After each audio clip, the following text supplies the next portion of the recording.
So it's like, okay, so what do we do here? And for me, it's like, okay, grace.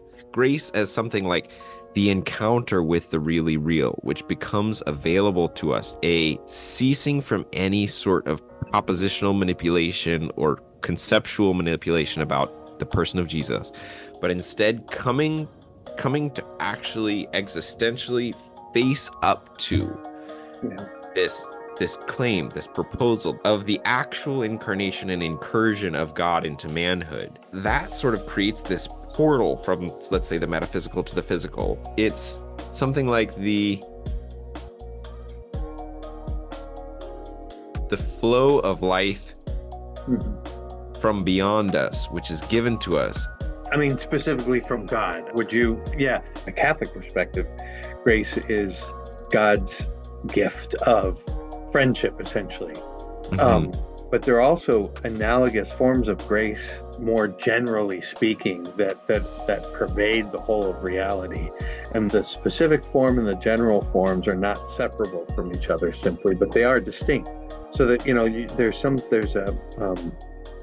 there's a kind of grace, for instance, that if you watch, it's really interesting, an undeserved offer of forgiveness, and you'll see this transformation. It's almost like a crystallization that just pervades the whole person and the whole of that person's reality. Um, it's striking to me how often the greatest movies are about grace in this form Mhm. at some level, but it reveals something about the nature of reality. And I think that the first key, I would say there are two keys. One is it's not something that you can produce yourself, that you can Right. make. So it's not in your control. That's it.